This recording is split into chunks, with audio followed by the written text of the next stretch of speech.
ಇದೇನಮ್ಮ ಆಕಾಶನೇ ತಲೆ ಮೇಲೆ ಬಿದ್ದೋರಂಗ್ ಕೂತಿದೀಯಾ? ಅದೇ ಕಣೆ, ನಮ್ ಪಲ್ಲವಿ ಯಾವಾಗ್ಲೂ ಮನೆ ತುಂಬಾ ಖುಷಿಯಾಗಿ ಓಡಾಡ್ಕೊಂಡಿರ್ತಿದ್ಲು. ಅನು ಅಂತೂ ಯಾವಾಗ್ಲೂ ತುಂಟತನ ಮಾಡ್ಕೊಂಡಿರ್ತಿದ್ಲು. ಎಲ್ರು ನಗ್ಸವಳು, ಹಠ ಹಿಡಿತಿದ್ಲು. ಅವ್ರಿಬ್ರು ಇಲ್ದೆ ಮನೆ ಖಾಲಿ ಖಾಲಿ ಅನ್ಸ್ತಿದೆ ಕಣೆ. ನಂಗಂತೂ ಪಲ್ಲವಿ ರೂಮ್ಗೋದ್ರೆ ಅಳುನೇ ಬರ್ತಿದೆ ಕಣೆ. ಅಯ್ಯೋ, ನಿಂದೊಳ್ಳೆ ಕತೆ ಆಯ್ತಲ್ಲಮ್ಮ. ಇಷ್ಟ ದಿವ್ಸ ಪಲ್ಲವಿ ಮದ್ವೆ ಮಾಡ್ಕೊಂಡು ಗಂಡನ್ ಮನೆಗ್ ಹೋದ್ರೆ ಸಾಕು ಅಂತ ಗೋಳಾಡ್ತಿದ್ದೆ. ಈಗ ಗಂಡನ್ ಮನೆಗ್ ಹೋಗಿದ್ದಾಳೆ, ಈಗ್ಲೂ ಗೋಳಾಡ್ತೀಯಲ್ಲಮ್ಮ. ಇದು ಗೋಳಲ್ಲ ಗೀತಾ, ನೆನ್ಪು. ನೀನಾದ್ರೂ ಮದ್ವೆ ಆದ್ಮೇಲೆ ಗಂಡನ್ ಮನೆಗೆ ಹೋಗ್ದೆ ಇಲ್ಲೇ ಉಳ್ಕೊಂಡೆ. ಹಾಗಾಗಿ ನೀನ್ ಮದ್ವೆ ಆದಾಗ ನಮ್ಗ ನೋವು ಕಾಡ್ಲಿಲ್ಲ. ಆದ್ರೆ ಪಲ್ಲವಿ ಮದ್ವೆ ಆಗಿ ಗಂಡನ್ ಮನೆಗೆ ಹೋದ್ಲಲ್ಲ, ಅದಕ್ಕೆ ಎಲ್ಲೆಲ್ಲೂ ಖಾಲಿತನ ಕಾಡ್ತಿದೆ ಕಣೆ. ಅಯ್ಯೋ ಅಮ್ಮ, ಇದೆಲ್ಲ ಖುಷಿ ಪಡುವಂತ ವಿಚಾರ. ನಮ್ಮನೆ ಖಾಲಿ ಉಳಿಯುತ್ತೆ ಅಂತ ನಾವ್ ಅಳತಾ ಕುತ್ಕೊಳಕ್ಕಾಗತ್ತಾ? ಹಾಗಂತ ಅವಳ ಗಂಡನ ಮನೆ ದೀಪ ಹಚ್ಬೇಡ ಅಂತ ಹೇಳಕ್ಕಾಗತ್ತಾ? ಹೆಣ್ಣು ನದಿ ಇದ್ದಂಗೆ, ಅದು ಯಾವುದೇ ಜಾಗದಲ್ಲಿ ಹುಟ್ಟಿದ್ರು ಕರ್ಕೊಂಡು ಹೋಗಿ ಗಂಡನ ಮನೆಯನ್ನು ಸಮುದ್ರಕ್ಕೆ ಸೇರ್ಸತ್ತೆ. ಆಗ್ಲೇ ಅವಳ ಜೀವನ ಸಾರ್ಥಕ ಆಗೋದು.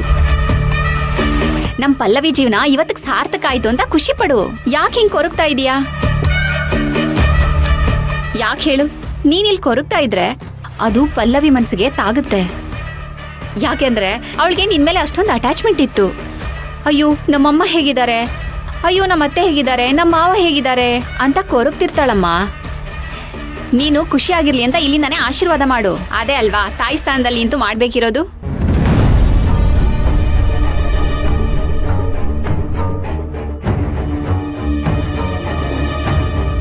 ಏ ಗೀತಾ, ನಾನೇನು ಕನ್ಸ್ ಕಾಣ್ತಿಲ್ಲ ತಾನೆ? ಕನ್ಸ? ಇದ್ಯಾಕಮ್ಮ ಹೀಗೆ ಕೇಳ್ತಿದೀಯಾ? ಯಾವಾಗ್ಲೂ ಅವಳನ್ನ ನೋಡ್ತಾ ಇದ್ರೆ ಉರ್ಕೋತಾ ಇದ್ದೆ, ಹಿಡಿ ಶಾಪ ಹಾಕ್ತಿದ್ದೆ. ಹೀಗ್ ನೋಡಿದ್ರೆ ಅವಳು ಮದ್ವೆ ಆಗಿ ಖುಷಿಯಾಗಿರ್ಲಿ ಅಂತ ಹೇಳ್ತಿದ್ಯಾ? ನನಗಂತೂ ನಿನ್ ಮಾತೆಲ್ಲ ಕೇಳಿ ನಂಬೋಕೆ ಆಗ್ತಿಲ್ಲ ಕಣೆ. ಯಾಕಮ್ಮ? ಒಬ್ಬ ಮನುಷ್ಯ ಇದ್ದ ಹಾಗೆ ಇರ್ಬೇಕಾ? ಬದ್ಲಾಗ್ಬಾರ್ದಾ? ಅಯ್ಯೋ ಹಾಗೆಲ್ಲ ಇಲ್ಲ ಕಣೆ, ನೀನ್ ಬದ್ಲಾದ್ರೆ ನಂಗೂ ತುಂಬಾ ಖುಷಿನೇ.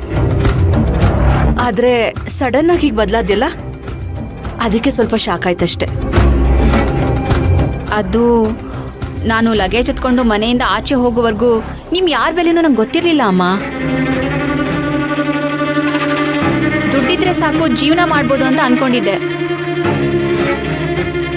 ನನ್ ಗಂಡ ಬೇರೆ ಡೈವರ್ಸ್ ಕೊಡ್ತೀನಿ ಅಂತ ಅಂದ್ಬಿಟ್ರಾ? ನಾನ್ ದಾರಿಯಲ್ಲಿ ನಡ್ಕೊಂಡು ಹೋಗ್ಬೇಕಾದ್ರೆ ನನ್ಗೆ ಎಷ್ಟು ಕೆಟ್ಟ ಅನುಭವ ಆಯ್ತಮ್ಮ. ಒಂದ್ ಒಂಟಿ ಹುಡುಗಿ ರೋಡಲ್ಲಿ ನಡ್ಕೊಂಡು ಹೋಗ್ತಿದ್ರೆ ಜನ ಅವಳ ಹತ್ರ ಹೇಗ್ ನಡ್ಕೋತಾರೆ ಅಂತ ಅವ್ರು ನೋಡೋ ದೃಷ್ಟಿಲೇ ಅರ್ಥ ಆಯ್ತಮ್ಮ. ಪಾಪ ಪಲ್ಲವಿ ಇಷ್ಟು ವರ್ಷ ಗಂಡ ಸಂಸಾರ ಇಲ್ಲದೆ ಕೈಯಲ್ಲಿ ಆ ಪುಟ್ಟ ಮಗುನ ಇಟ್ಕೊಂಡು ಒದ್ದಾಡ್ಬಿಟ್ಲು. ಆದ್ರೆ ಅವಳ ಕಷ್ಟ ಏನು ಅಂತ ನನಗೆ ಅರ್ಥ ಆಯ್ತಮ್ಮ. ನಾನು ಯಾವಾಗ ಮನೆ ಬಿಟ್ಟು ಹೋದೆ ನೋಡು, ಆಗ ಅರ್ಥ ಆಯ್ತು. ಹೌದೇನೆ? ನಿನ್ಗೆ ಆ ಥರ ಕೆಟ್ಟ ಅನುಭವ ಆಯ್ತಾ? ಹೌದಮ್ಮ. ರೋಡಲ್ಲಿ ಯಾವನೋ ಒಬ್ಬ ಎಷ್ಟು ಕೆಟ್ಟದಾಗ ನಡ್ಕೊಂಡ ಗೊತ್ತಾ? ಎಲ್ಗೋಗ್ತೀಯ ಚಿನ್ನ, ಬರ್ತೀಯ ನನ್ನ ಜೊತೆ ಅಂದ. ಥೂ, ಏನ್ ಜನಪ ಅಂತ ಅನಿಸ್ಬಿಡ್ತಮ್ಮ. ಜಿ ಯಾವನೇ ಅವನು? ಹಾಗೆಲ್ಲ ಕೇಳ್ದವನು ಅವನು ಚಪ್ಪಲಿ ತಂದು ಹೊಡಿಬೇಕಿತ್ತಲ್ಲೇ. ಹಾಗೆಲ್ಲ ಮಾತಾಡ್ಬಿಟ್ನಾ ಪಾಪಿಷ್ಟ. ಹ್ಞೂ ಅಮ್ಮ. ಯಾವನೋ ಒಬ್ಬ ಕೇಳಿದ್ದಕ್ಕೆ ಅಷ್ಟೊಂದು ಸಿಟ್ಟು ಮಾಡ್ಕೋತಿದ್ಯಲ್ಲಮ್ಮ. ಪಾಪ ನಮ್ಮ ಪಲ್ಲವಿ ಇಂಥದ್ದೆಲ್ಲ ಎಷ್ಟು ಅನುಭವಿಸಿರ್ಬೋದು. ಆಗ್ಲೇ ಅಮ್ಮ ನನಗೂ ಅರ್ಥ ಆಗಿದ್ದು ಅವಳ ಜೀವನ ಎಷ್ಟು ಕಷ್ಟ ಅಂತ. ಆಗ್ಲೇ ಡಿಸೈಡ್ ಮಾಡಿದೆ, ನೀವು ಹೊಡೆದ್ರು ಬಡಿದ್ರು ಪರವಾಗಿಲ್ಲ, ನಿಮ್ಮ ಕಾಲು ಹಿಡ್ದಾದ್ರೂ ವಾಪಸ್ ಮನೆಗೆ ಬರ್ತೀನಿ ಅಂತ. ಅದಕ್ಕೆ ಅಮ್ಮ ಓಡೋಡ್ ಬಂದ್ಬಿಟ್ಟೆ. ಅಬ್ಬಾ, ನಿನ್ನಲ್ಲಾಗಿರೋ ಬದಲಾವಣೆ ನೋಡಿ ನಂಗೆ ತುಂಬಾ ಖುಷಿ ಆಗ್ತಿದೆ ಗೀತಾ. ಇನ್ನ ಈ ಕಡೆ ನಮ್ಗೆ ಆ ಪೀಡೆ ತರ ಒಕ್ಕರ್ಸ್ಕೊಂಡಿದ್ ತ್ರಿವಿಕ್ರಮ್ ಮನೆ ಬಿಟ್ಟು ಹೋದ. ಹೌದು. ಇನ್ನ ನೀನು ಮನೆ ಮಗಳು ಅನ್ನೋ ಆಗಿಲ್ಲ, ಆಡೋ ಹಾಗಿಲ್ಲ. ಏನಪ್ಪ ಮಾಡೋದು ಅಂತಿದ್ವಿ, ಈಗ ನೋಡು ನೀನು ಬದಲಾಗ್ಬಿಟ್ಟೆ. ಇನ್ನೇನ್ ಬೇಕೇಳು, ಜೀವನ ಸಾರ್ಥಕ ಆಯ್ತು. ಇನ್ಮೇಲೆ ನಮ್ಮ ಪಲ್ಲವಿ ಜೀವನಕ್ಕೆ ಅಡ್ಡಿ ಬರೋರು ಯಾರೂ ಇಲ್ಲ. ಯಾಕೆ ಯಾರು ಇಲ್ಲ? ನಾನಿನ್ನೂ ಇದ್ದೀನಿ. ಅಮ್ಮ ನಾವಿವತ್ತು ವಿಕ್ರಾಂತ್ ಮನೆಗೆ ಹೋಗೋಣವಾ? ಯಾಕೆ ಇದ್ದಕ್ಕಿದ್ದಾಗೆ? ಅಮ್ಮ ಅವಳಿಂದ ಈ ಮನೆಯಲ್ಲಿ ಗುಲಾಮ್ಗಿರಿ ಮಾಡೋ ಥರ ಆಗಿದೆ. ಯಾಕೆ ನೋಡ್ಬೇಕನ್ನಿಸ್ತಿದ್ಯಾ? ಹೌದಮ್ಮ. ನನ್ಗೂ ಹಾಗೆ ಅನಿಸ್ತಿದೆ ಕಣೆ. ಆದ್ರೆ ಈಗಷ್ಟೇ ಮದ್ವೆ ಆಗಿದ್ದಾರೆ, ನಾವ್ ಪದೇ ಪದೇ ಹೋಗಿ ಅವ್ರ ತೊಂದ್ರೆ ಕೊಡೋದ್ ಬೇಡ ಅನ್ಸುತ್ತೆ. ಅಯ್ಯೋ ಅದಕ್ಕಲ್ಲಮ್ಮ, ತವ್ರ ಮನೆಯಿಂದ ಅವಳಿಗೆ ಬಾಗಿನ ಕೊಡ್ಬೇಕಿತ್ತು. ಅದನ್ನ ಆಲ್ರೆಡಿ ಕೊಟ್ಟಾಯ್ತಲ್ವೇನೆ? ಏನು ಆ 1,000 ರೂಪಾಯಿ ಸೀರೆನಾ? ನಾನು ಅವಳಿಗೆ 20,000 ಸೀರೆ ತರೋಣ ಅನ್ಕೊಂಡಿದೀನಿ. 20,000 ರೂಪಾಯಿದಾ? ಮತ್ತೆ ಅವಳಿಗೂ ಖುಷಿ ಆಗತ್ತೆ ತವ್ರ ಮನೆ ಉಡುಗೊರೆ ಅಂತ. ಅಯ್ಯೋ ಹಾಗೇನಿಲ್ಲ ಕಣೆ, ನಮ್ ಪಲ್ಲವಿ ಈ ತರ ಬೇಕು ಆ ತರ ಬೇಕು ಅಂತೆಲ್ಲ ಕೇಳಲ್ಲ. ಅಮ್ಮ ಅವಳು ಕೇಳಲ್ಲ ಅಂತ ನಾವು ಕೊಡ್ದೇ ಇರಕ್ಕಾಗತ್ತಾ? ಹೋಗ್ ಕೊಟ್ಬರೋಣ. ಸರಿ.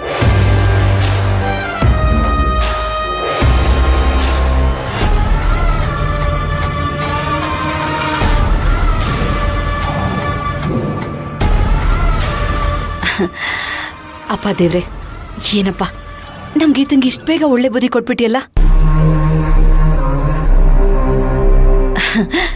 ಯಾವಾಗ್ಲೂ ನಮ್ಮನೆನ ಹೀಗೆ ಇಟ್ಟಿರು. ನಮ್ ಪಲ್ಲವಿ ಜೀವನದಲ್ಲಿ ಯಾವುದೇ ರೀತಿ ಕಷ್ಟ ಬರ್ದಿರೋ ತರ ನೋಡ್ಕೊ.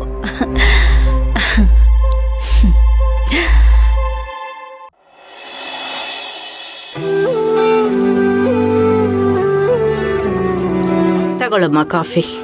ಆಗ್ಲೇ ಹಾಲಿಲ್ಲ ಅಂತ ಹೇಳಿದ್ರಿ, ಈಗಲಿಂದ ಬಂತು. ಕ್ಷಮಿಸ್ಬಿಡಪ್ಪ, ಗೊತ್ತಾಗ್ದೆ ಹಾಗೆಲ್ಲ ಮಾಡ್ಬಿಟ್ಟೆ. ಪಲ್ಲವಿ ಕಾಫಿ ತಗೊಳಮ್ಮ. ಪಲ್ಲವಿ ಅವರೇ, ಎಲ್ಲಿ ಕಳ್ದು ಹೋದ್ರಿ? ಏನು ಯೋಚನೆ ಮಾಡ್ತಿದ್ದೀರಾ?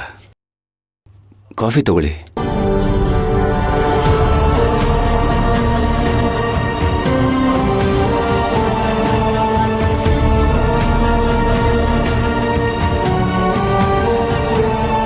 ಪಲ್ಲವಿ ಅವರೇ, ಏನು ಯೋಚನೆ ಮಾಡ್ತಿದ್ದೀರಾ?